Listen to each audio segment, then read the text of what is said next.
नेपालको राजतन्त्र विश्वकै पुरानो राजतन्त्रमा पर्दछ। हाल नेपाल गणतन्त्रमा प्रवेश गरेको भए तापनि नेपाली इतिहासमा राजतन्त्रले नेपालको अस्तित्व बचाउनमा अहम भूमिका निर्वाह गरेको थियो। प्राचीन कालदेखि नै राजतन्त्रात्मक मुलुक रहेको राष्ट्र नेपालले विभिन्न समयमा निकै कठिन समस्याहरूको सामना गर्नु पर्यो। यसले राजवंशलाई परिवर्तन गरिदियो, तर राजतन्त्रलाई भने निरन्तरता दिइ नै रह्यो। यसरी नेपालमा कुन कुन राजवंशहरूले कति समयसम्म राज्य गरे, नेपालको राजतन्त्र कहिलेदेखि सुरु भयो, राजतन्त्रले कस्तो कस्तो समस्याहरूको सामना गर्नु पर्यो भन्ने विषयलाई आजको कार्यक्रममा चर्चा गर्नेछौँ। आजको यस कार्यक्रमको लागि यस च्यानलका नियमित दर्शक तथा शुभेच्छुक संरचना नेपालले अनुरोध गरी पठाउनु भएको छ। उहाँको अनुरोधलाई स्वीकार गर्दै यो विशेष कार्यक्रम तयार पारेका छौं। विश्वास छ यस कार्यक्रमलाई पनि उत्तिकै मन पराइदिनुहुनेछ।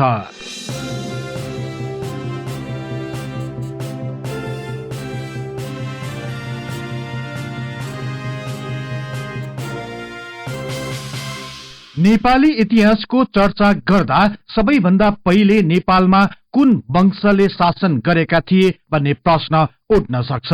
यस प्रश्नको उत्तरमा प्राय सबै इतिहासकारहरूको एकै मत रहेको छ, तर सो राजवंश कहाँबाट र कहिले नेपाल आए भन्ने सन्दर्भमा भने भिन्न भिन्न मत पाइन्छ, किनकि प्राप्त प्रमाणहरू नै अपर्याप्त रहेको र आजसम्म पनि ठोस प्रमाणहरू प्राप्त नभएको राय इतिहासकारहरूले व्यक्त गरेका छन्। नेपालको पहिलो राजवंश गोपाल वंश नै हो भनी तोकिएको भए तापनि उनीहरूको बारेमा यकिनका साथ भन्न सकिने अवस्था नरहेको इतिहासकारहरू बताउँदछन्। गोपाल वंशीय राजाहरूले नेपालमा राज्य गरेको सन्दर्भलाई लिएर विभिन्न वंशवालीहरूले फरक मत प्रस्तुत गरेका छन्।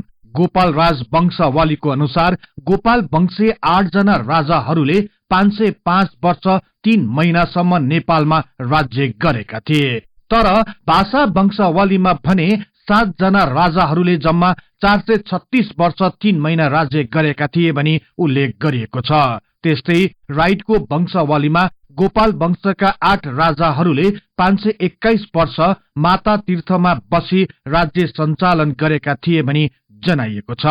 गोपाल वंशको उद्भव बारे इतिहासविद तुलसीराम वैद्यका अनुसार नेपालको पहिलो राजवंश गोपाल वंशका 8 राजाहरूले 200 वर्ष मात्र राज्य गरेका थिए।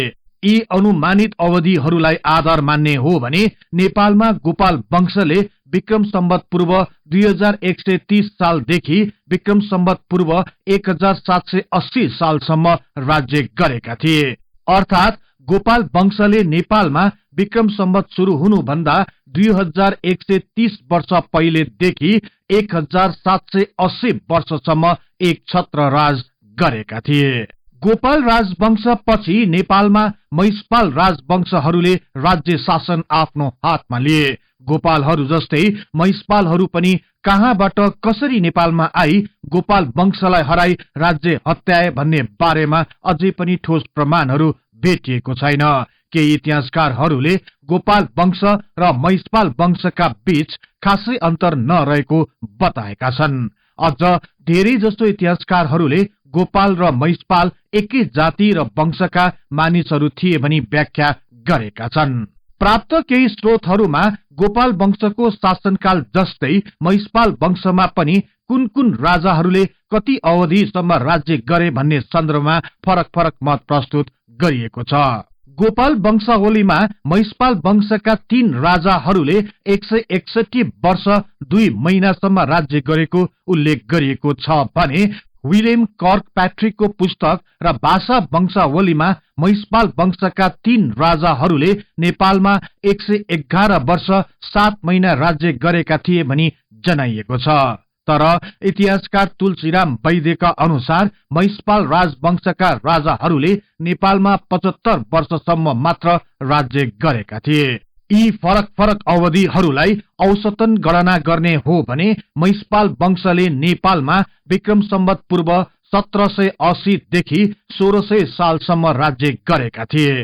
अर्थात महिषपाल वंशले नेपालमा विक्रम सम्वत सुरु हुनुभन्दा 1780 वर्ष पहिलेदेखि विक्रम सम्वत सुरु हुनुभन्दा 1600 वर्ष अघिसम्म एक छत्र राज गरेका थिए। महिषपाल वंशका अन्तिम राजा भुवन सिंहको पालामा पूर्वबाट आएका किराँतीहरूले आक्रमण गरी महिषपाल वंशीय राजालाई हराई किराँत राजवंशको जग बसाइएको थियो।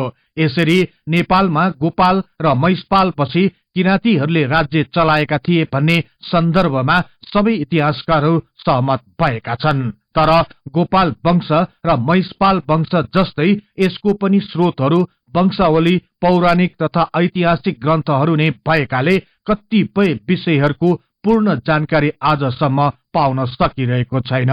केही सीमित स्रोतहरूको अध्ययन गरेर हेर्ने हो भने नेपाल उपत्यकाको पूर्वीय पहाडी तथा हिमाली क्षेत्रहरूमा किराँतीहरूले राज्य गर्दथे। किराँती राजा यलम्बरको समयताका राज्य विस्तार अभियानको क्रममा नेपाल उपत्यकामा आएको भन्ने अनुमान गर्न सकिन्छ। यसपछि उपत्यकालाई राजधानी बनाई किराँती राजाहरूले नेपालमा एक छत्र राज्य गरेका थिए। किराँतहरूले महिषपाल वंशीय राजालाई पराजित गरेर होस् वा महिषपाल वंशीय राजाकै उत्तराधिकारीको रूपमा होस्, नेपालमा यलम्बरद्वारा नै किराँत राजवंशको सुरुवात भयो भन्ने कुरामा पनि इतिहासकारहरू सहमत भएको देखिन्छ। यसरी यलम्बरबाट सुरु भएको किराँती राजाहरूको क्रम कहिलेसम्म रह्यो र कुन कुन राजाले कति वर्षसम्म राजकाज गरे भन्ने बारे यकिनका साथ भन्न नसकिएको भए तापनि केही स्रोतहरूमा यस बारे केही चर्चा गरिएको छ। गोपाल राज वंशावलीमा 32 जना किराँत शासकहरूले 1701 वर्षसम्म शासन गरेको पाइन्छ भने भाषा वंशावलीमा 28 जना किराँत राजाहरूले 1741 वर्षसम्म राज्य गरेको कुरा उल्लेख गरिएको छ। त्यस्तै कर्क प्याट्रिकको वंशावलीमा 27 जना राजाहरूले 1630 वर्षसम्म राज्य सञ्चालन गरेको कुरा प्रस्तुत गरिएको छ।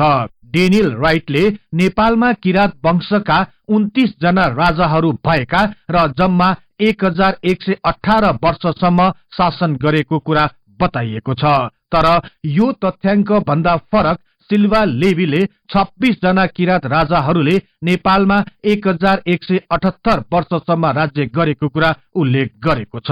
तर तुलसीराम वैद्यले किराँतकाल 800 वर्षसम्म मात्र भएको जनाएका छन्। यस प्रकार विभिन्न स्रोतहरूमा राजाहरूको संख्या तथा शासन गरेको अवधिमा केही फरक परे तापनि किराँत वंशले नेपालमा 1000 भन्दा धेरै वर्षसम्म राज्य गरेको कुरामा भने दुई मत नरहन सक्छ। यति धेरै वर्षसम्म राज्य गरेको किराँत वंशीय राजाहरूको अवसान कसरी भयो भन्ने बारे इतिहासकारहरू एकमत हुन सकेका छैनन्। विभिन्न इतिहासकारहरूले किराँती राजवंशको शासन अवधिको बारेमा भिन्न भिन्न तर्कहरू प्रस्तुत गरे तापनि उनीहरूले नेपालमा 1000 देखि 1700 वर्षसम्म शासन गरेको अनुमान गर्न सकिन्छ।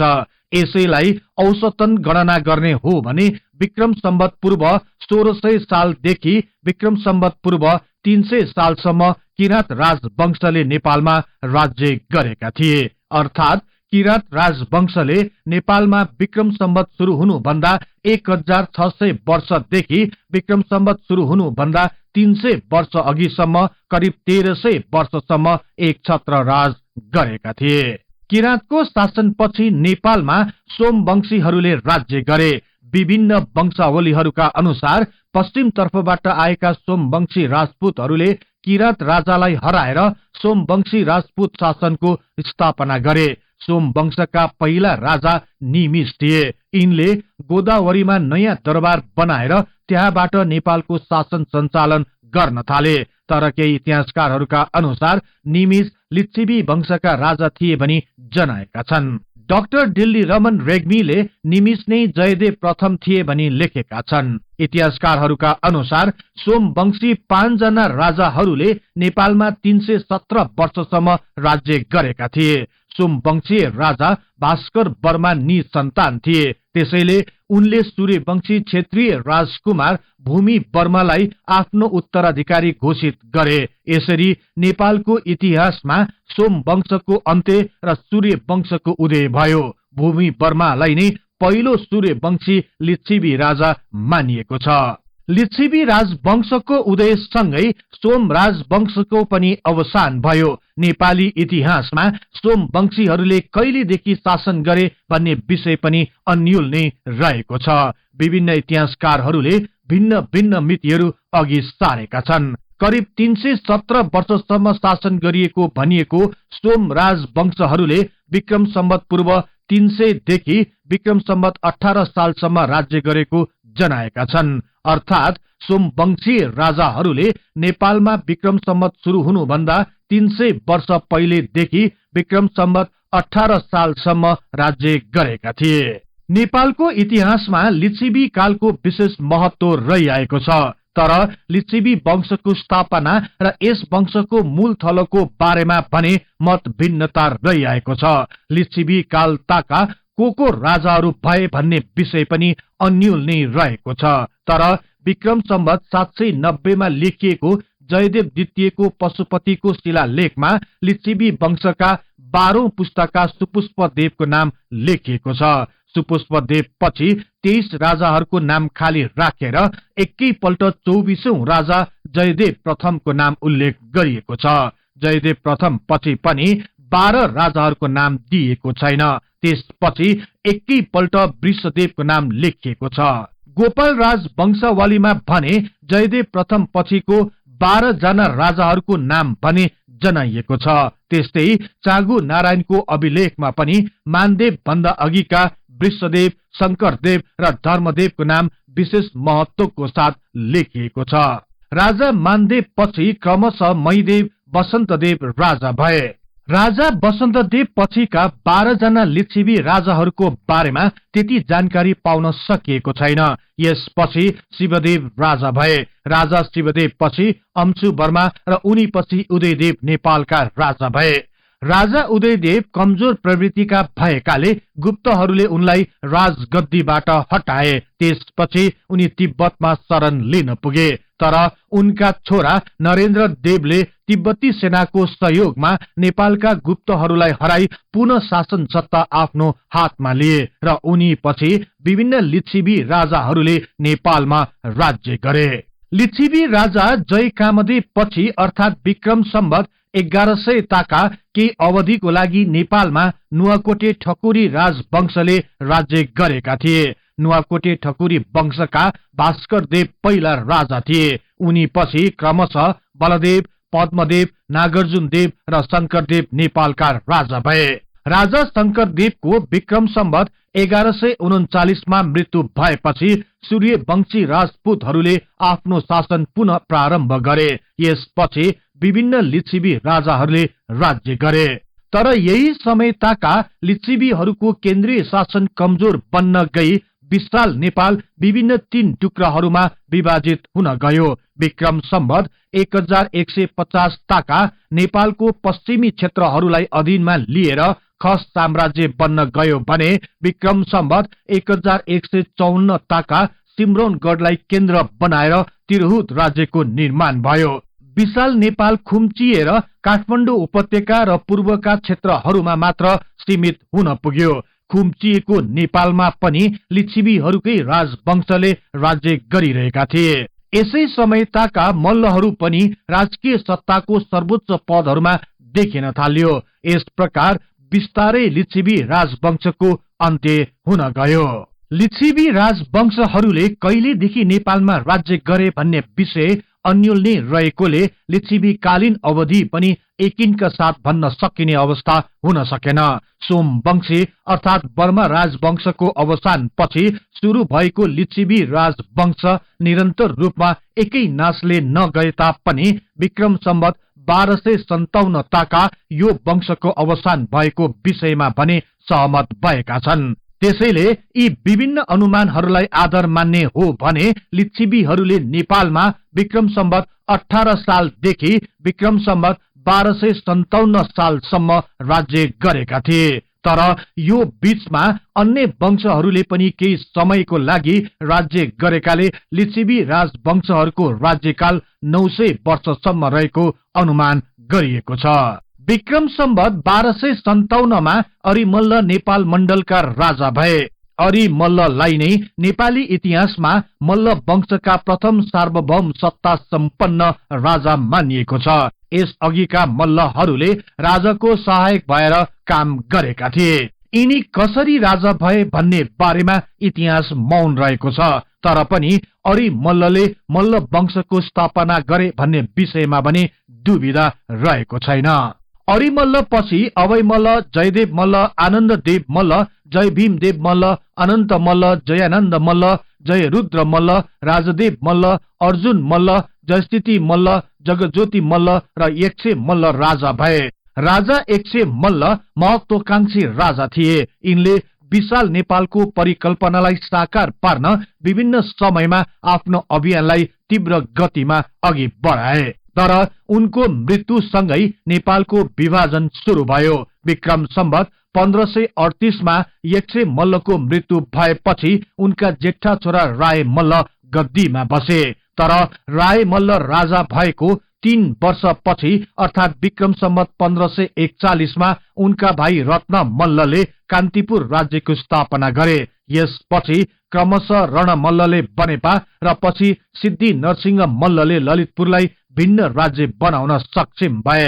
यसरी कान्तिपुर, भक्तपुर र ललितपुरमा भिन्न भिन्न मल्ल राजाहरूले राज्य गरे। यसरी मल्ल राजाहरू कमजोर भएको मौकामा नेपाल राज्यको दक्षिण तथा पूर्वीय भेग सेन राजवंशहरूले हत्याए। खस साम्राज्यको पतन भएपछि ससाना राज्यहरू अस्तित्वमा आए। विशेष गरी खस साम्राज्यबाट पश्चिममा कुमाउँ र गढवाल भिन्न राज्य बन्न गयो भने कर्णाली प्रदेश 22 राज्यमा र गण्डकी प्रदेश 24 राज्यमा परिणत हुन गयो। यसै ताका 24 राज्य अन्तर्गत रहेको लमजुङका राजा यसो ब्रह्म शाहका छोरा द्रव्य शाहले विक्रम सम्वत 1616 मा गोर्खा राज्यको स्थापना गरे। यसपछि क्रमशः पुरन्दर शाह, छत्र शाह, राम शाह, डम्बर शाह, कृष्ण शाह, रुद्र शाह, पृथ्वीपति शाह र नरभूपाल शाह गोर्खाका राजा भए। यी राजाहरूले पनि गोर्खाको राज्य विस्तारमा अहम भूमिका निर्वाह गरे। विक्रम सम्वत 1779 मा राजा नरभूपाल शाहको निधन भएपछि पृथ्वी नारायण शाह गोर्खाको राजा भए। राजा पृथ्वी नारायण शाहले नै छरिएर रहेका विभिन्न ससाना राज्यहरूलाई एकत्रित गर्दै विशाल गोर्खा बनाउने अभियानमा लागे। यसैको निरन्तरता स्वरूप विक्रम सम्वत 1825 असोज 24 गतेका दिन कान्तिपुर विजय गर्न सफल भए। कान्तिपुर विजय गरेको 11 दिन पछि नै पाटन पनि गोर्खालीको नियन्त्रणमा आयो। यसको 1 वर्ष पछि अर्थात विक्रम सम्वत 1826 मंसिर 1 गते आइतबारको दिन गोर्खालीहरूले भक्तपुरलाई पनि आफ्नो अधीनमा पार्न सफल भए। यसरी भक्तपुरका राजा रणजित मल्ल नेपालको मल्ल वंशीय अन्तिम राजा बन्न पुगे र उनी पछि नेपालमा शाहकालको सुरुवात भयो। तर इतिहासकारहरूले विक्रम सम्वत 1825 मा कान्तिपुरको विजय पश्चात नै नेपालमा शाह वंशीय राजतन्त्रको सुरुवात भएको बताएका छन्। भक्तपुरका मल्ल राजा रणजित मल्लको विस्थापन सँगै मल्ल राजतन्त्रको पनि अन्त्य हुन गयो। मल्ल राजवंशको प्रथम राजा अरिमल्ललाई मान्ने हो भने विक्रम सम्वत 1257 सालदेखि नेपालमा मल्लहरूले राज्य गरिरहेका थिए। तर विक्रम सम्वत 1826 ताका मल्ल राजवंशका अन्तिम राजा रणजित मल्लको हार सँगै 569 वर्ष लामो मल्ल राजवंशको पनि पतन भयो। राजा पृथ्वी नारायण शाहले सदियौंदेखि टुक्रिएर रहेको ससाना राज्यहरूलाई मिलाएर विशाल र शक्तिशाली नेपाल राष्ट्र बनाउने अभियानलाई निरन्तरता दिइरहे। उनले पूर्वमा टिस्टादेखि पश्चिममा मर्साङदी वारीसम्म पुर्याउन सफल भए। यही अभियानको क्रममा नै विक्रम सम्वत 1831 मंसिर 1 गते 52 वर्षको उमेरमा पृथ्वी नारायण शाहको मृत्यु भयो। उनी पछि क्रमशः प्रताप सिंह शाह र रणबहादुर शाह नेपालका राजा भए। राजा रणबहादुर शाह नाबालक भएकाले रणबहादुर शाहकी मुमा महारानी राजेन्द्र लक्ष्मीले नायबीको रूपमा कार्य गरिन्। उनले नेपालको पश्चिमी अभियानलाई तीव्र गतिमा बढाइन्। उनको पालामा धेरै जस्तो 24 राज्यहरूलाई नेपालमा मिलाउन सफल भइन्। तर विक्रम सम्वत 1842 मा राजेन्द्र लक्ष्मीको मृत्यु भयो। उनको मृत्युपछि पनि राजा रणबहादुर शाह नाबालक नै रहेकाले उनका काका बहादुर शाहले राजाको नायबको रूपमा कार्य गरे। बहादुर शाहले आफ्ना पिता पृथ्वी नारायण शाहको एकीकरण अभियानलाई तीव्र गतिमा अघि बढाए। बहादुर शाहको 9 वर्षीय कार्यकालमा नेपालको पश्चिमी भूभाग कुमाउँसम्म पुर्याउन सफल भए। यसपछि रणबहादुर शाहले नेपालको शासन सत्ता आफ्नो हातमा लिए। पछि रणबहादुर शाह र भीमसेन थापाको पालामा नेपालको सिमाना पश्चिममा काङ्गडासम्म पुग्न सफल भयो। विक्रम सम्वत 1863 सालमा रणबहादुर शाहको आफ्नै भाइ शेर बहादुर शाहीले हत्या गरेपछि भीमसेन थापा देशको हर्ताकर्ता बने। भीमसेन थापा नै प्रधानमन्त्री रहेको समय ताका अर्थात विक्रम सम्वत 1871 देखि विक्रम सम्वत 1873 सम्म नेपाल अंग्रेज बीच भएको युद्धको परिणाम स्वरूप नेपालले 1/3 भूभाग गुमाउनु पर्यो। यसरी खुम्चिनु बाध्य भएको नेपालले एक अलग राष्ट्रको रूपमा स्थापित हुन सके तापनि विभिन्न समयमा भएको आन्तरिक कलहले नेपालको राजनीतिमा ठूलो हलचल ल्याइदियो। राजा गृहयुद्ध विक्रम शाह पछि राजेन्द्र विक्रम शाह नेपालको राजा भए। विक्रम सम्वत 1903 साल ताका राजदरबार भित्रको खिचातानीको कारण कोत पर्व जस्तो भयानक हत्याकाण्डको रचना गर्यो। यही काण्ड पछि जंग बहादुर राणाको उदय भयो। जंग बहादुर राणाले नेपालको सर्वोच्च स्थान प्राप्त गरेपछि आफ्नै परिवारका सदस्यहरूलाई रोल क्रममा राखेर निरंकुश राणा शासनको जग बसाले। राजा राजेन्द्र विक्रम शाह पछि क्रमशः सुरेन्द्र विक्रम शाह, पृथ्वी वीर विक्रम शाह र त्रिभुवन वीर विक्रम शाह नेपालका राजा भए। राणा शासकहरूले यी राजाहरूलाई आफ्नो नियन्त्रणमा राखेका थिए। तर विक्रम सम्वत 2007 सालमा राजा त्रिभुवन शाहको अग्रसरतामा 104 वर्षीय राणा शासनको अन्त्य गरियो। राणा शासनको अन्त्यसँगै शाह वंशीय राजाहरूले शासन सत्तामा आफ्नो भूमिकालाई बलियो बनाउँदै लगे। विक्रम सम्वत 2017 सालमा राजा महेन्द्र वीर विक्रम शाहले राजतन्त्र सक्रिय रहने गरी पञ्चायती व्यवस्थाको सुरुवात गरे। तर यसको 10 वर्ष पछि नै अर्थात विक्रम सम्वत 2028 साल माघ 17 गतेका दिन राजा महेन्द्र वीर विक्रम शाहको निधन भयो। उनी पछि युवराज वीरेन्द्र वीर विक्रम शाह नेपालका राजा भए। राजा वीरेन्द्र वीर विक्रम शाहको पालामा विक्रम सम्वत 2046 सालको जनआन्दोलनबाट नेपालमा पञ्चायती व्यवस्थाको अन्त्य हुन गई बहुदलीय व्यवस्थाको आगमन भयो। यसपछि विक्रम सम्वत 2047 मा बनेको नयाँ संविधानले नेपालमा संवैधानिक राजतन्त्रको व्यवस्था गरिदियो। तर वीरेन्द्र वीर विक्रम शाह राजा भएको 30 वर्ष पछि अर्थात विक्रम सम्वत 2058 साल जेठ 19 गते शुक्रबार राति नारायणहिटी राजदरबारमा एक कहाली लाग्दो घटना घट्न गयो। सो काण्डमा राजा वीरेन्द्र लगायत राज परिवारका नजिकका सदस्यहरूको हत्या गरियो। यसरी राजा वीरेन्द्र वीर विक्रम शाहको सो दरबार हत्याकाण्डमा निधन भएपछि सख्त घाइते अवस्थामा रहेका युवराज दीपेन्द्र वीर विक्रम शाह नेपालका राजा भए। तर उनको पनि जेठ 22 गते अचेत अवस्थामा नै मृत्यु भयो। उनी पछि वीरेन्द्र वीर विक्रम शाहका भाइ ज्ञानेन्द्र वीर विक्रम शाह नेपालका राजा भए। उनको पालामा नेपालको राजनैतिक अवस्था नाजुक मोडबाट गुज्रिरहेको थियो। यसपछि विक्रम सम्वत 2065 साल जेठ 15 गतेका दिन नयाँ संविधान सभाले नेपाललाई गणतन्त्र भएको घोषणा गर्यो। गणतन्त्रको घोषणासँगै राजतन्त्रको पनि अन्त्य हुन गयो। यसरी ज्ञानेन्द्र वीर विक्रम शाह नेपालको राजतन्त्रको अन्तिम राजा भए। उनी नेपालको राजाबाट हटेसँगै 240 वर्ष लामो शाह वंशीय राजतन्त्र समाप्त भयो। शाह वंश नेपालको राजा हुनुभन्दा पूर्व गोर्खाका राजाहरू थिए। यदि गोर्खाका राजाहरूको अवधि पनि जोड्ने हो भने शाह वंशीय राजाहरूले गोर्खा र नेपालमा 449 वर्षसम्म राज्य गरेका थिए।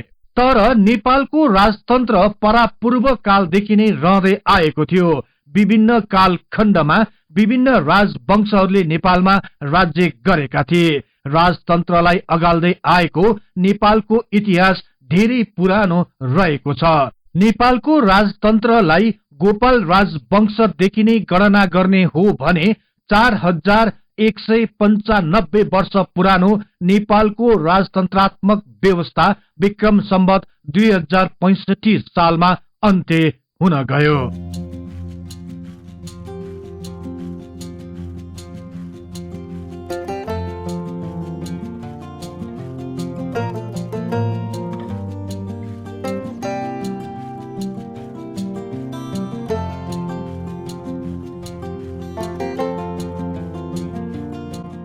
यो कार्यक्रम यहाँहरूलाई कस्तो लाग्यो कृपया कमेन्ट बक्समा लेखी पठाउनुहोला। यस्तै रोचक तथा तथ्य इतिहासको लागि हिस्ट्री इन नेपाली च्यानललाई सदैव सम्झनुहोस्। इतिहासको कुनै पनि कालखण्डबारे तपाईलाई सुन्न र बुझ्न चाहना राख्नु भएको छ भने तल रहेको कमेन्ट बक्समा उल्लेख गर्नुहोस्। हामी सो बारे प्राथमिकताका साथ कार्यक्रम बनाउने नै छौं। जाँदा जाँदै यस च्यानललाई लाइक, शेयर र सब्स्क्राइब गर्दै बेल आइकनमा क्लिक गरी हाम्रो यो तथ्य इतिहासको बारे ज्ञान प्रसार गर्ने लक्ष्यलाई साथ दिनुहोस् भन्दै अर्को कार्यक्रममा फेरि भेट्ने बाचा गर्दै म सार्थक नेपाल बिदा हुन्छु।